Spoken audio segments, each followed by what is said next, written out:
naman kasi, ang hina mo naman eh. Eh kung ako yun, sinapok-sapok ko na yung bruhang yun eh. Nay, hindi naman tama yung manakit. Lalo na dahil mas matanda siya sa akin. Okay lang yun. Eh talas ng dila ng bruhang maderang matandang yun. Dapat talaga yung sinasapok. Ayoko ipakita sa kanya na talagang mababa tayo. Kahit mahirap tayo, mararangal tayong mga tao. Sana nga hindi nyo na lang sinabi na galing kayong kulungan. Lalo lang naging malit ang tingin nun sa akin. Ganun ba?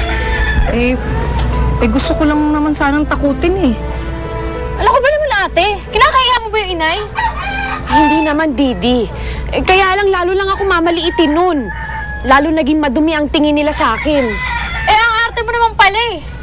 Kaya lang naman sinabi yun ni inay para ipagtanggol ka. Reklamo ka pa.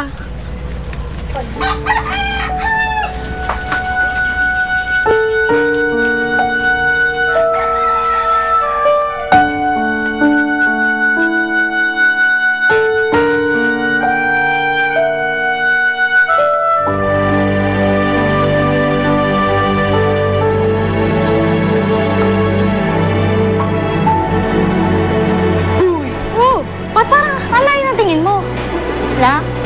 Naisip lang ako. Sino? Si Diego. Sus, wala na sa akin yun, no? Niisip ko, ate orang ko. Bakit? May mabigat kasi siyang pinagdadaanan ngayon, eh. Kailangan ko maging matatag para sa kanya. Bakit? Parang baliktad ata. Di ba ate mo siya? Dapat siya yung magiging takbuhan mo. Kasi mas matanda siya sa'yo. Sarah, nung panahong bagsak na bagsak ako dahil doon sa diary ko, siya ang tinakbuhan ko. Siya yung nagbigay ng lakas ng loob sa akin para lumaban. Ngayon naman, siya yung mahina, ako naman yung tutulong sa kanya. Diba ganun naman yung magkakapatid, nagdadamayan sa lahat ng oras. Hindi lang magkakapatid, pati na rin magkaibigan.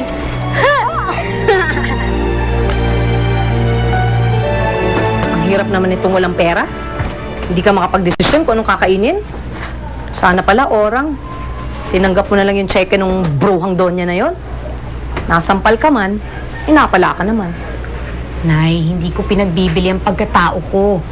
Kung ginawa ko yun, edi napatunayan nila mukha akong pera. Tinawag na akong oportunista, tatanggapin ko pa yung cheque. Eh, anak, wala naman talagang nangyari, di ba? Hindi ka naman talaga naghahasa. Eh, ibig ko sabihin wala naman talagang nakuha sa'yo, di ba?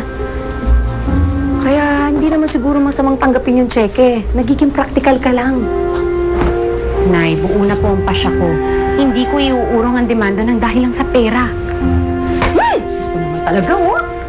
Paano na yung pangarap kung magkakapera tayo? Kala ko man din magkakapera na.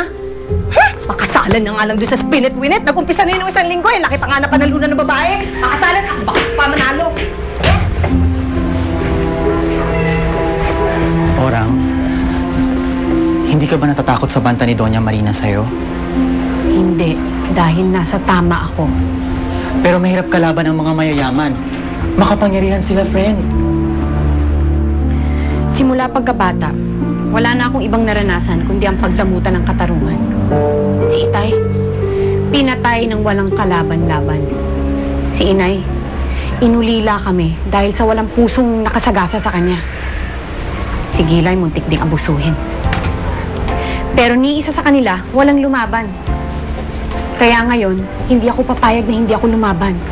Lalaban ako, bebot. Lalaban ako para sa pamilya kung hindi lumaban.